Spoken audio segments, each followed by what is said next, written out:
그러나 무엇이든지 내게 유익하던 것을 내가 그리스도를 위하여 다 해로 여길 뿐더러 또한 모든 것을 해로 여김은 내 주 그리스도 예수를 아는 지식이 가장 고상하기 때문이라.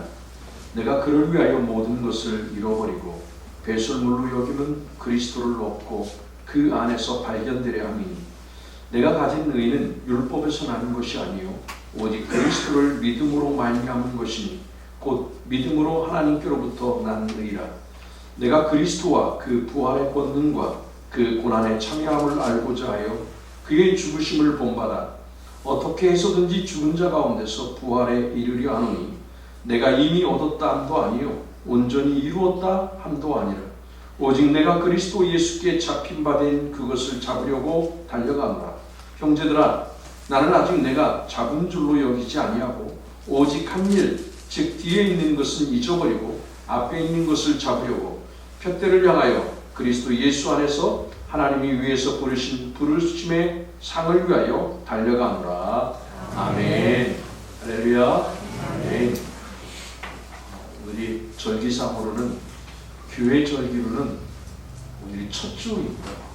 마치 새해 첫 주인 거예요. 대림절로부터 시작되니까 첫 주이고, 대림절은 성탄절 앞 4주를 의미합니다.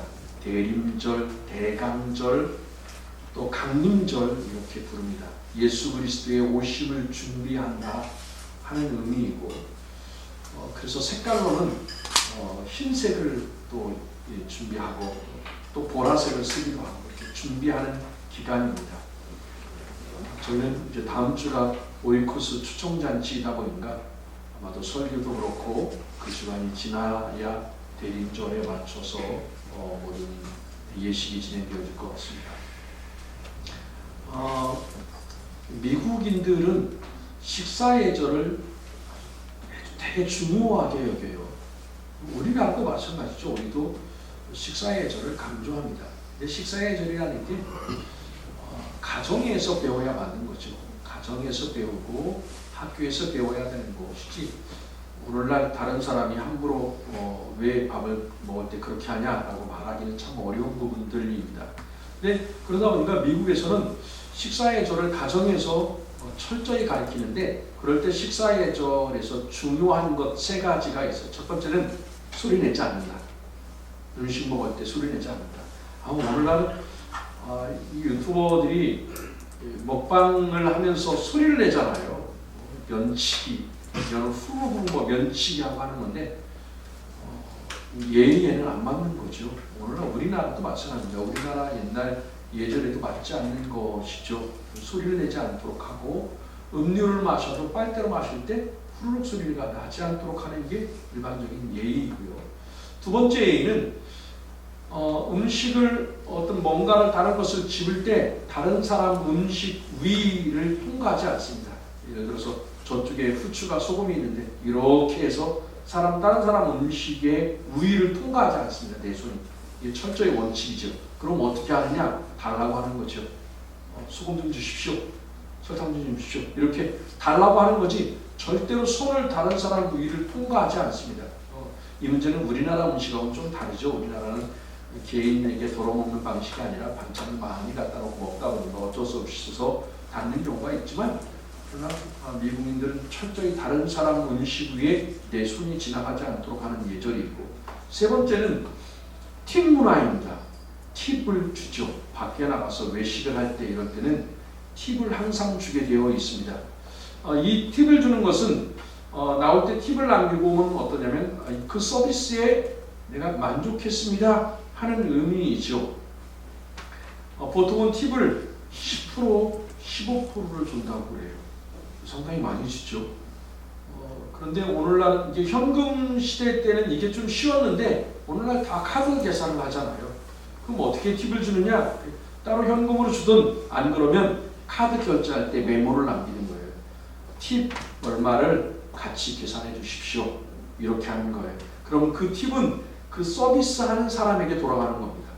그 식당에게 돌아가는 게 아니라 식당 나에게 서비스해 준 사람에게 돌아가는 거죠. 그러다 보니까 젊은이들은 어떤 아르바이트보다도 고급 음식점에서 서빙하기로 하죠. 홀서빙 하기를 원하죠. 이게 뭐 우리나라도 요즘은 그렇습니다. 오늘날 우리나라도 그런 홀서빙 서비스 하기를 원하고, 근데 만약에 어떤 사람이 음식을 먹고 나갈 때 1센트를 놓고 나갔다. 그러면 이건 모욕이에요. 너네 음식 못 먹겠다. 이것도 음식이라고 해놨냐? 이렇게 마치 모욕하는 거예요. 오늘날은 최소 1달러, 5달러, 10달러 이렇게 놓고 나오죠. 그래서 미국에서는 여러분 어린아이들에게 예절이죠. 가정에서의 철저한 예절을 중요시하고 다음 세대에 물려줘야 할 것으로 예절을 꼽습니다. 우리가 다음 세대에 무엇을 물려줄 것인가? 예절을 그만큼 중요하게 여기죠. 독일에서는요, 다음 세대에게 무엇을 남겨줄 것인가? 초등학교를 입학하는 어린아이들한테 모든 대부분의 가정에서 주는 선물이 뭐냐면 만년필입니다. 만년필. 싸지 않은 좀 좋은 거를 해서 예쁘게 포장을 해서 이 아이가 어떻게 보면 평생 간직할 수 있도록 만년필을 선물을 합니다. 근데 만년필을 선물하는 의도가 있어요. 이게 사회 교육 차원이라고 해요. 개인 교육이 아니라 사회 전반적인 분위기가 그렇게 만년필을 쓰고 만년필을 선물해주는 분위기가 됐거든요. 이렇게 하는 의도가 있습니다. 그건 뭐냐면 쉽게 쓰고 쉽게 지우고 쉽게 고쳐 쓰는 습관을 갖지 말라는 거예요. 한번 쓸 때 신중하게 쓰고 신중하게 서명하고 함부로 하지 말고 이런 의도로 만년필을 주는 거죠. 다음 세대에게 물려줄 유산이라고 생각합니다. 오늘 우리나라는 어떨까요? 우리나라는 지금 젊은이들에게 혹은 다음 세대에게 무엇을 물려줘야 할까요? 우리 교회는 어떻게 생각하십니까? 우리 교회는 다음 세대에 무엇을 물려줘야 할까요? 이게 꼭 물질적인 것을 말하는 건 아니에요. 어떤 가치관적인 부분이라든지 이런 부분에서 다음 세대에게 무엇을 물려주는 게 잘하는 것일까? 분명히 어떤 선물을 남길 것인가 우리가 고민을 해야 되지 않을까요? 하나님이 우리 가운데 주신 선물은 뭘까요? 하나님이 우리 가운데 주신 가장 큰 선물, 여러분 역시 이것은 영생입니다. 즉 하나님이 주신 선물 중에서 가장 큰 선물은 영생의 선물이에요. 이를 위해서 이 타락한 세상 가운데 독생자 예수 그리스도를 보내주셨고, 독생자 예수님은 하나님의 뜻을 이루기 위해서 십자가에 달려 돌아가셨어요. 그로 말미암아 우리가 영생을 얻게 된 것이죠. 여기 계신 분은 다 영생을 얻은 줄로 믿습니다. 아멘. 영생이 뭡니까? 여러분이 생각하는 영생이 뭡니까? 이 땅에서 예수 믿고 이 땅에서 잘 살고 하늘에 가서 영원히 사는 것? 물론 이것도 영생입니다. 이걸로만 해서 설명할 수 있을까? 이 땅에서 예수 믿고 예수 믿음으로 주시는 은혜 받아서 잘 살고 그리고 천국에 가서 영원히 산다? 물론 가장 좋은 부분이에요. 영생의 가장 좋은 부분들이에요.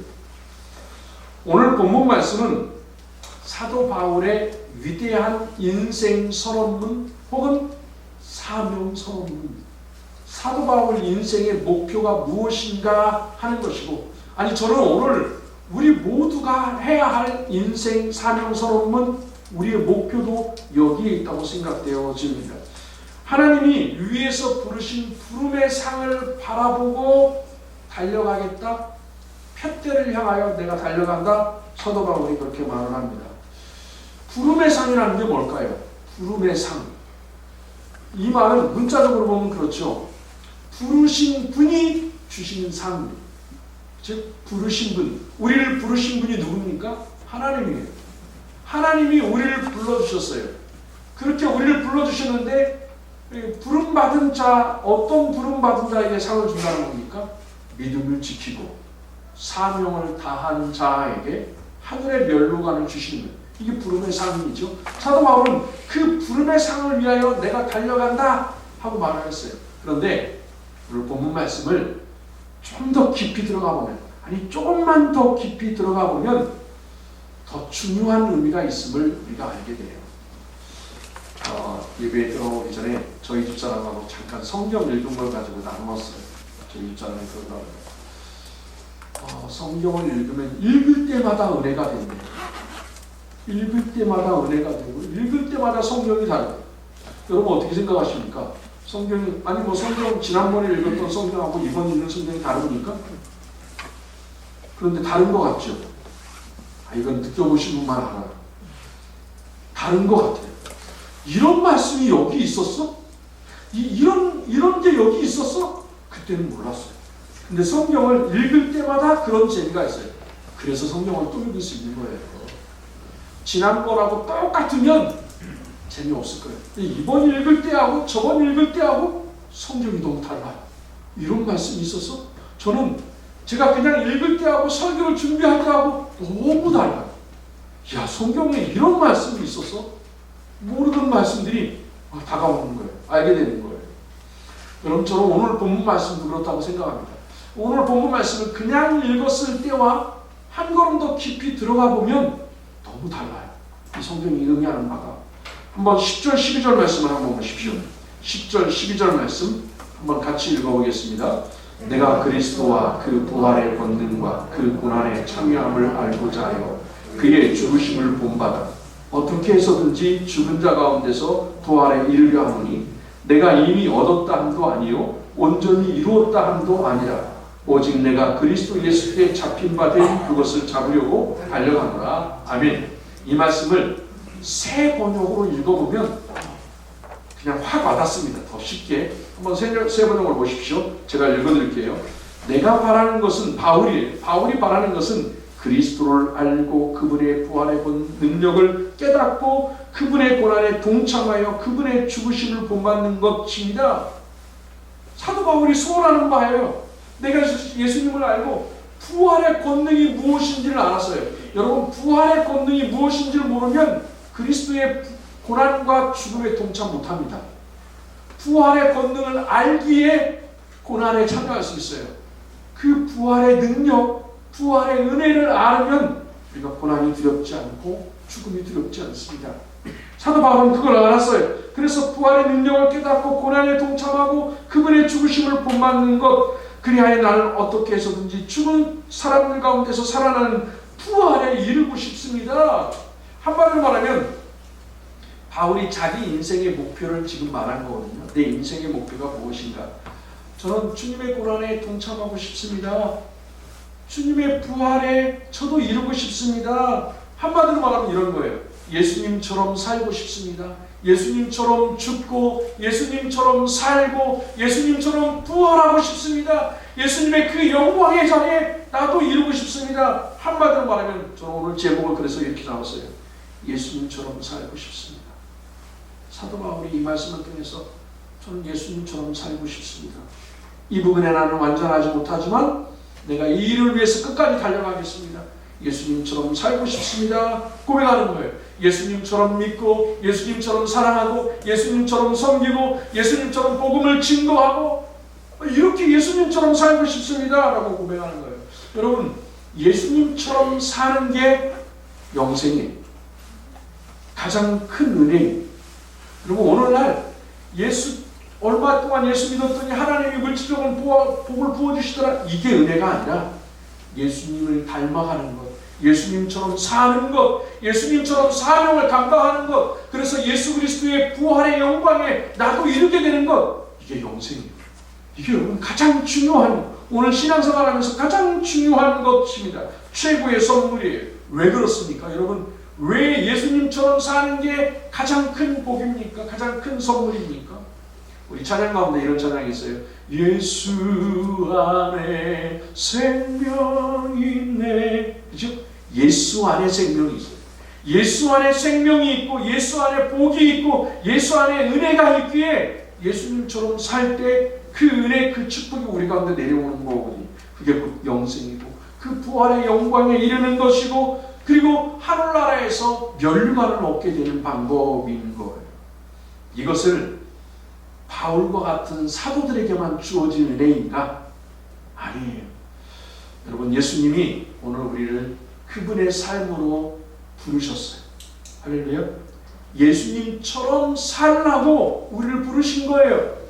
예수님처럼 살도록, 예수님처럼 그 예수님처럼 사는 것이 최고의 인생이고 최고의 복이기에 우리를 그렇게 살도록 부르셨어요. 그러면서 오늘 본문 17절에 보면, 이 3장 17절에 보면 바울은 확신에 찬 목소리로 이렇게 말을 합니다. 한번 17절을 보십시오. 형제들아, 너희는 함께 나를 본받으라.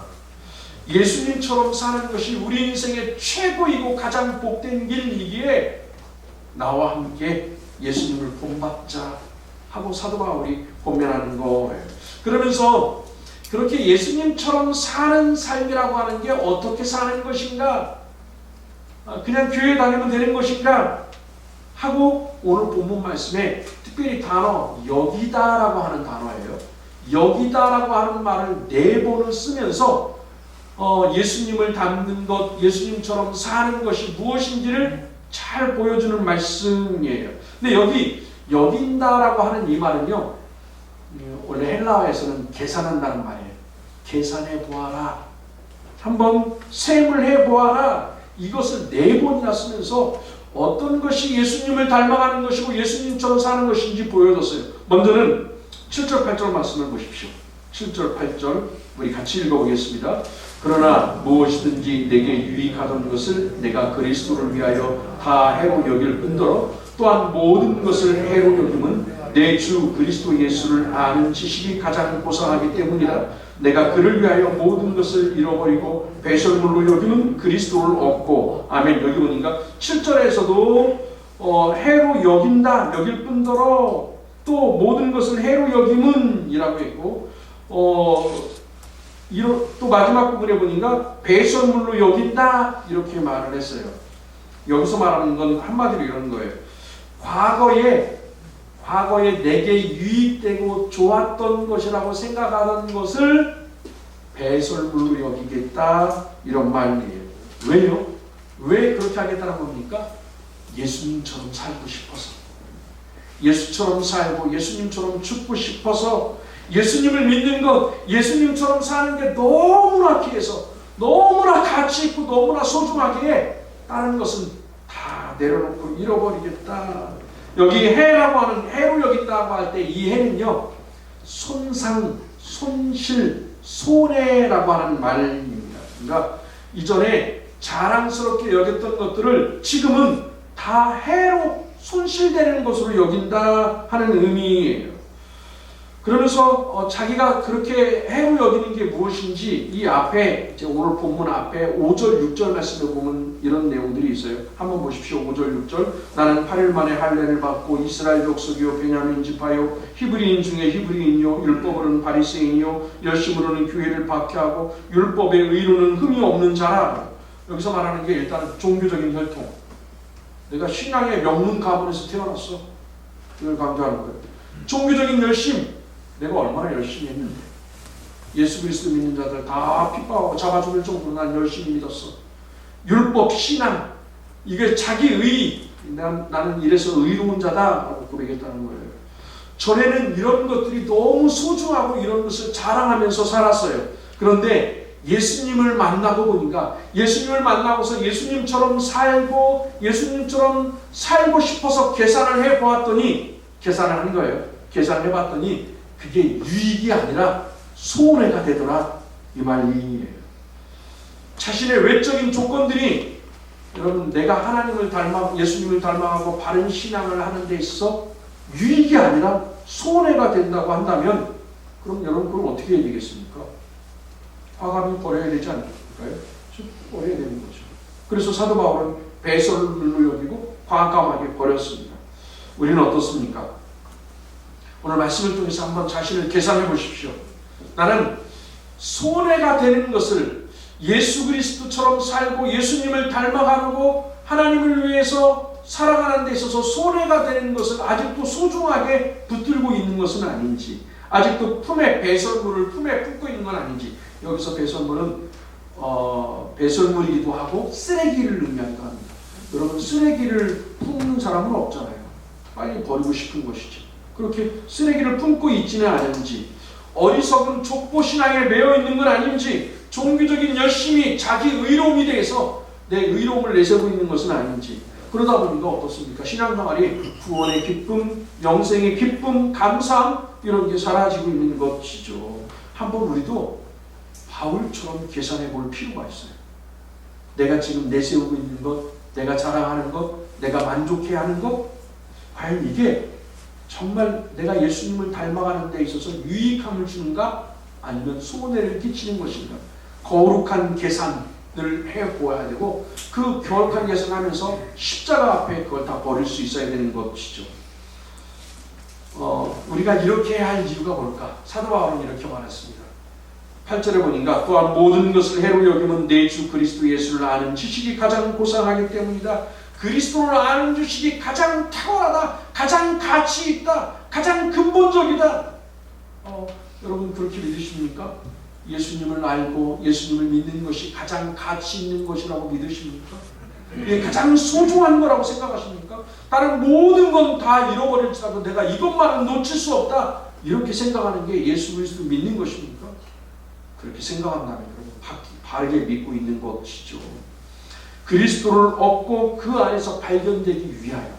또 사도 바울은 그래요. 내가 유대인이 아니라 바리새인이 아니라 그리스도인으로 살기 위해서, 그리스도인으로 살기 위해서 내가 이런 모든 것을 다 배설물로 여기겠다. 빌립보서 1장 20절 21절 말씀 한번 같이 읽어보겠습니다. 빌립보서 1장 20절 21절 같이 읽습니다. 나의 간절한 기대와 소망을 따라 아무 일에든지 부끄러워하지 아니하고 지금도 전과 같이 온전히 담대하여 살든지 죽든지 내 몸에서 그리스도가 존귀하게 되게 하려 하나니. 아멘. 예수님을 만난 사람의 모습이에요. 예수님을 만난 사람. 그래서 그리스도로 아는 지식이 가장 고상한 줄 아는 사람 어떻습니까? 자기를 위해서 사는 게 아니에요. 살든지 죽든지 그리스도가 존귀하게 되기 위하여, 그리스도를 위하여 사는 것이죠. 그리스도를 위하여 일하고, 그리스도를 위하여 예배하고, 그리스도를 위해서 선교하고, 그리스도를 위해서 봉사하고, 다 그리스도를 위해서 하는 걸. 왜 그렇습니까? 예수님을 만났는데 그 예수님을 믿는 것이 너무나 소중하고 너무나 가치 있고 이게 가장 복된 일이기에. 그래서 거룩한 계산을 해보십시오. 여러분도 한번 거룩한 계산을 해보셔서 내가 예수님을 믿는 데 있어서 장애물이 있다면 과감하게 십자가 앞에 돌릴 수 있어야 되겠죠. 두 번째로는 잡은 줄로 여기지 않는다라고 고백을 했어요. 12절 13절 말씀을 보십시오. 12절 13절 같이 읽겠습니다.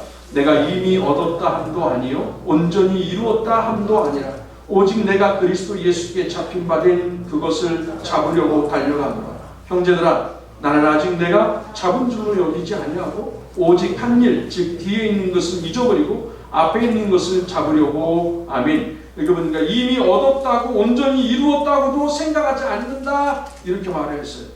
아직 잡은 줄로 여기지 않는다. 그래서 잡으려고 끝까지 달려가고 있다. 여러분, 결혼 전과 결혼 후가 달라지는 게 뭐예요? 우리 여자 성도님들, 남편이 결혼 전과 결혼 후가 뭐가 달라졌습니까? 남자들이 왜 그럴까요? 언젠가 보니까 그런 말을 하더라고요. 잡은 고기에게 밥 주는 거 봤냐? 아니, 잘못된 생각이죠. 정말 잘못된 생각이죠. 그렇죠? 이미 내 사람이 된 사람한테 뭘 더 이상 투자할 필요가 있느냐? 이미 잡았다. 더 이상 할 게 없다. 그렇지. 잘못된 생각입니다.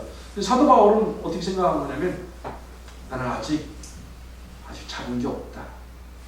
온전히 잡은 게 없어서 나는 잡기 위해서 이렇게 살겠다. 마치 이런 거예요. 그래서 여기서 예수께, 그런데 앞에서는 뭐라 했냐면 12절에서 예수께 잡힌 바 된 그것을 잡으려고. 예수께 잡혔다라고 하는 말의 의미가 뭐냐면 예수님께서 바울의 마음과 의지를 잡았어요.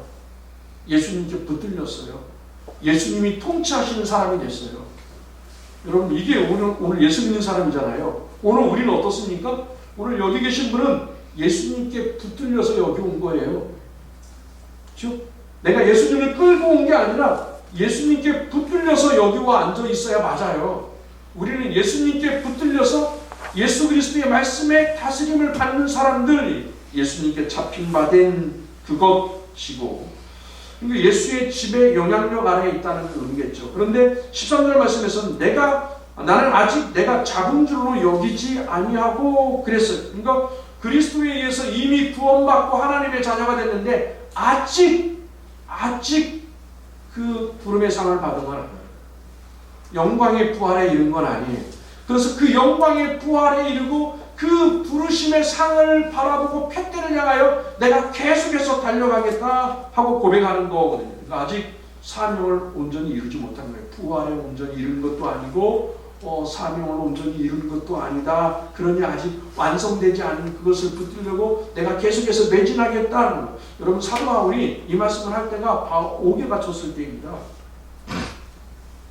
그는 예수 그리스도의 부름을 받고 그리고 훈련받은 이후에 복음을 위해서 달려왔어요. 지금까지 1차, 2차, 3차 전도 여행을 다녔죠. 아시아로 갔다가 마게도냐의 환상을 따라서 유럽으로 건너와서 빌립보를 갔다가 고린도를 갔다가 이렇게 복음을 증거하고 나중에 옥에 가는 동안은 어떻게 했습니까? 예루살렘에서부터 그가 로마에까지 가는 동안에도 많은 사건을 통하여 복음을 증거하잖아요. 그리고 감옥에 갇혀 있어서도 계속 복음을 증거하잖아요. 그러니 그가 하는 것마다 어떤 일이 났습니까?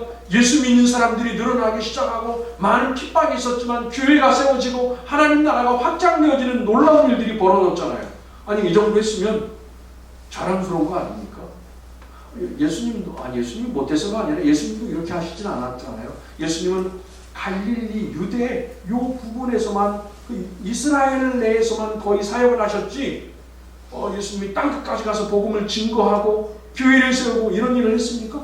예수님도 이렇게 하지 않으셨어요. 근데 사도 바울은 어떻습니까? 가는 곳마다 교회를 세우고 훈련시키고 예수님처럼 수없이 많은 기적이 일어나고 이런 많은 일들을 했어요. 그러면 예수님한테 하나님 앞에 그럴 법도 하잖아요. 하나님 저 이 정도면 된 거 아닙니까?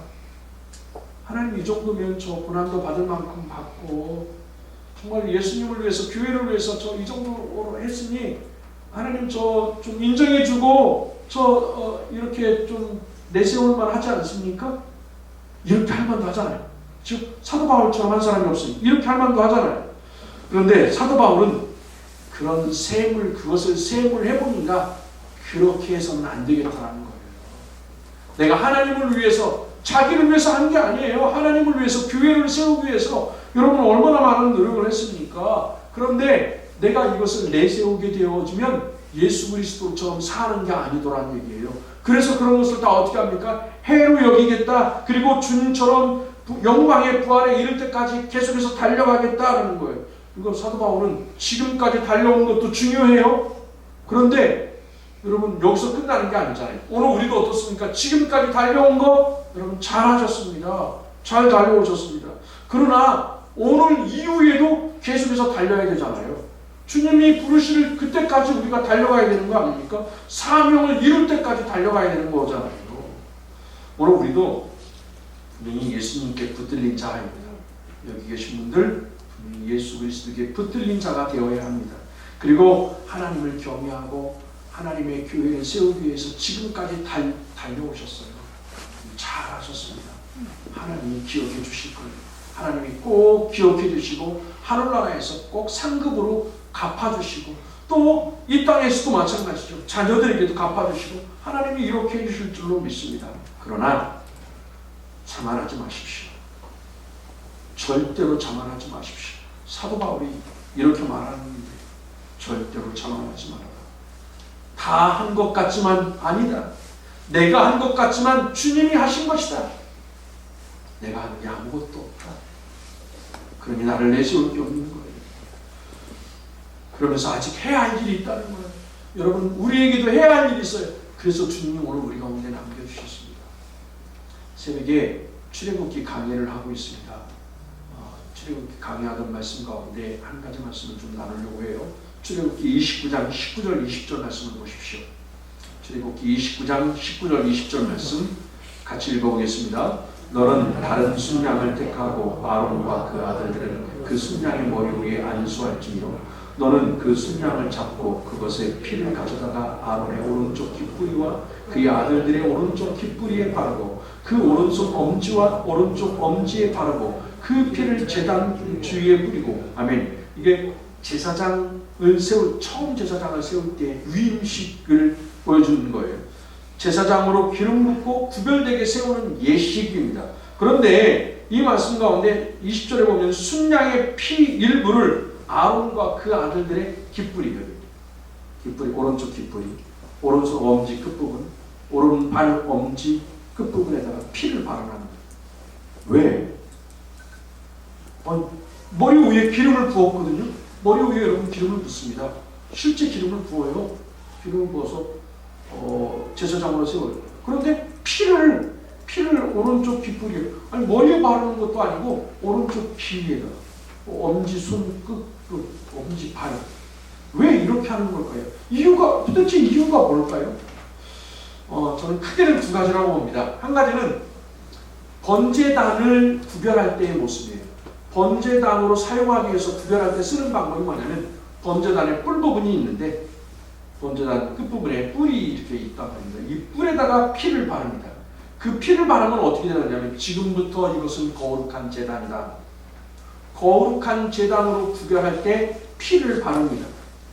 그래서 제사장에게 피를 바름으로 거룩하게 구별됐다. 근데 왜 오른쪽 귀, 오른손 엄지, 오른쪽 발 엄지, 발가락에 바르는 거냐? 정확하게는 이건 몰라요. 다만 성경에서 이렇게 바르는 예가 몇 군데 나와요. 이런 경우가 있어요. 예를 들어서 피부병이 걸렸습니다. 피부병이 걸리면 같이 살 수 있습니까? 같이 못 삽니다. 진영 밖으로 내쫓습니다. 진영 밖은 사단의 영역, 죽음의 영역입니다. 진 밖은. 그래서 밖으로 내쫓습니다. 심각한 병에 걸려도 마찬가지로 내쫓죠. 그런데 거기에 있다 보니까 다 나았어요. 다 나오면 어떻게 해야 돼요? 돌아와야 될 거 아니에요. 돌아올 때 누구에게 확인을 받아요? 제사장에게 확인을 받습니다. 제사장이 확인을 하고 피부가 다 나았네? 그러면 그때 쓰는 방법이 뭐냐면, 피를 가져다가, 염소 피, 양의 피를 가져다가 깃뿌리, 손가락 끝, 엄지손가락 끝, 엄지발가락 끝에 바릅니다. 그리고 확인하고 들어오는 거예요. 왜 이렇게 할까요? 제가 군대 생활할 때 이런 일이 있었습니다. 아폴로 눈병이요, 엄청나게 퍼졌어요, 우리나라에. 군대 안에서도 아폴로 눈병이 퍼지는데 걷잡을 수 없어요. 그래서 어떻게 하냐면, 아폴로 눈병 걸린 사람들만 따로 격리시키는데 저 부대 진 밖으로 나가서 텐트 생활을 시키는 거예요. 거기에 장교도, 걸린 장교만 거기가 있고, 다 이렇게 먹을 것도 직접 주는 게 아니라 입구 부분에 갖다 주고 니네가 와서 가져가, 이렇게 하는 거예요. 다. 그렇게 한 다음에 나왔다 그러면 입구에 나와서 의무가 아니라 확인을 해요. 확인해서 나왔네? 한번 들어오고, 마치 그런 역할을 하는 겁니다. 그리고 또 한 가지는 시체예요. 시체를 만지면 부정난 거예요. 그러면 시체를 만든 사람은 같이 살 수 없습니다. 시간이 지나야 돼요. 그리고 시간이 지난 다음에 들어올 때 또 동일하게 물을 뿌립니다. 뒤에도 물을 뿌리고 물을 뿌립니다. 그리고 돌아와 제사장이 물을 뿌려요. 그럼 여기서 말하는 의도가 뭐냐면, 죽음의 영역에서 삶의 영역, 생명의 영역의 중간에 있는 사람이 제사장이에요. 제사장입니다. 제사장은 그 경계선상에서 사역하는 사람이에요. 제사를 드리는 것도 어떻습니까? 죽음의 영역에서 삶의 영역, 생명의 영역으로 나아가는 경계선에서 죄의 문제를 해결하도록 하는 게 제사장이에요. 제사장에게 확인을 받고 죽음의 영역에 있던 사람을 삶의 영역으로 옮기는 역할을 하는 게 제사장이에요. 여러분, 이게 예수님이 하신 일 아닙니까? 예수님은 어떻게 했어요?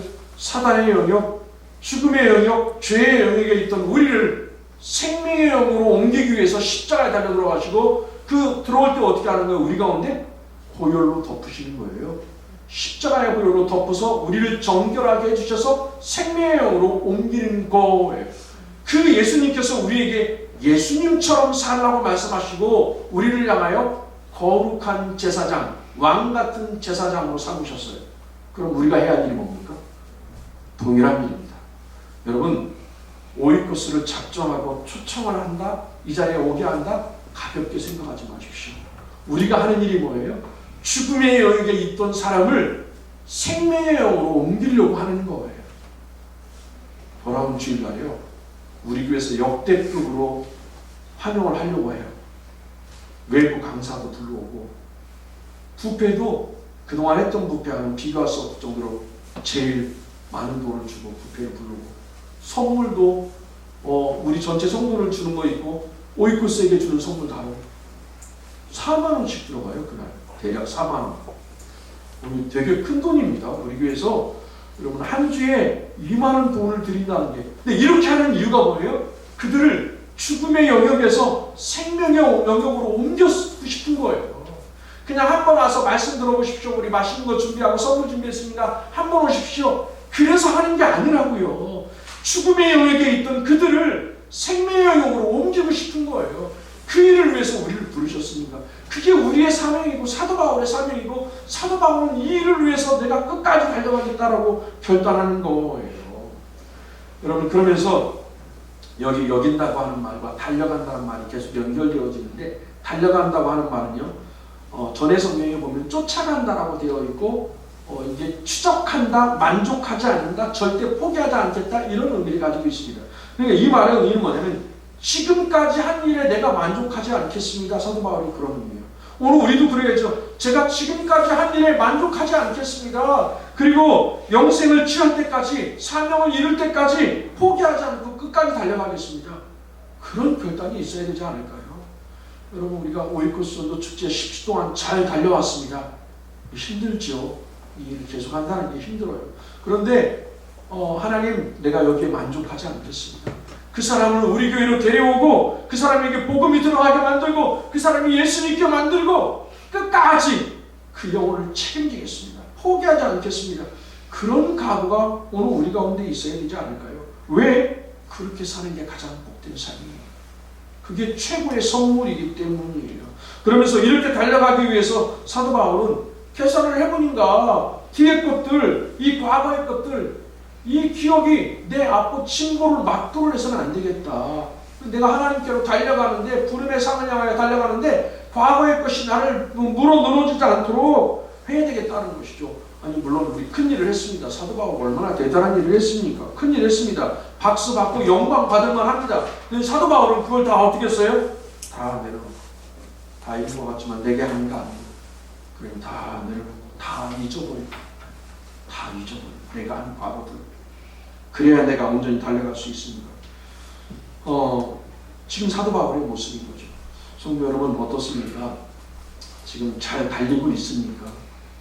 표대를 향하여 예수님처럼 살기 위해서 잘 달려가고 있습니까?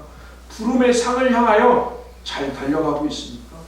혹시 아직도 우리도 이 족보신앙에 빠져서 우리가 과거의 것을, 내가 한 과거의 것들, 자기 의에 빠져서 우리도 거기에 매여 있는 건 아닙니까? 혹시 과거의 부흥과 과거의 성장신학에 빠져서 달리게 하는 것을 벌써 멈춘 건 아닙니까? 이 정도면 됐지 뭐, 이렇게 벌써 멈춘 건 아닙니까? 우리 지금 밑에서 예배 드리시는 분들 중에 송만주연 성도님, 예수 믿고 얼마 안 됐지만 또 함께 하신 가까운 분을 또 전도를 했어요. 박명옥 성도님 또 전도를 했어요. 나이가 들었으니까 나는 못하겠지 하고 끝난 게 아니라 내가 예수 믿고 또 다른 사람을 주께로 인도했어요. 이게 얼마나 아름다운 일이에요. 정말 값진 일이잖아요. 과거에 한 것에 얽매이지 아니하고 선한 영향력을 잃어버리지 아니하고 내가 계속해서 복음을 증거하고 하나님을 온전히 믿는 예수님처럼 살겠다라고 결단하는 게 얼마나 중요한 겁니까? 우리는 함께 주님의 길을 걷는 사람들입니다. 할렐루야. 오늘 우리는 함께 가는 사람들, 함께 예수님을 닮아가고 함께 영생을 위해 달리는 사람들. 멈추지 마십시오. 포기하지 마십시오. 끝까지 예수 그리스도를 향하여 예수님처럼 사는 일에 믿음으로 달려갈 수 있기를 주의 이름으로 축원합니다. 오늘이라고 하는 말, 제가 언젠가 한번 이 부분 말씀드렸던 것 같아요. 오늘이라고 하는 말이 영어로 present라고 하고, 이 present라고 하는 말이 또 선물이라고도 합니다. 선물. 생각해보면 오늘이 선물이에요. 오늘 우리가 살아있고 오늘 이 예배 자리에 있다? 선물이에요. 좀 엄청난 선물이에요. 하나님이 주신 선물. 근데 여러분 오늘 우리가 과거에 얽매인다든지 미래에 얽매이면 안 되는 건데, 예를 들어서 가장 나쁜 모습이 뭐냐면 내일 해줄게, 내일 갈게, 야 다음 주에 우리 교회 초청장치 하는데 내가 다음에 갈게, 이거는 좀 바빠. 자꾸 미루는 거죠. 내일 행복하자, 내일 예수 믿을게. 근데 달란트 비유에 보면, 성경의 달란트 비유에 보면 달란트를 받은 그 지혜로운 청지기들이 어떻게 했냐면 바로 가서, 즉 그들은 바로 가서 일을 했어요. 저는 오늘 우리 이게 이런 자세가 필요하지 않을까. 그래서 어제는 히스토리라고 말을 합니다. 어제는 히스토리, 그의 역사이고, 내일은 미스터리, 비밀이고, 내일 비밀이에요. 오늘은 프레젠트, 오늘은 현재는 선물이다. 저는 오늘 우리 성도들이 오늘 우리에게 주어진 이 사명을 위하여 믿음으로 끝까지 달려가고, 이번 일에 포기하지 않고 일주일 동안 기도하면서 꼭 오이코스들을 주께로 인도하고 그들을 죽음의 영역에서 생명의 영역으로 옮기는 정말 귀한 사명을 잘 감당할 수 있기를 주의 이름으로 축원하겠습니다. 아멘. 기도하겠습니다.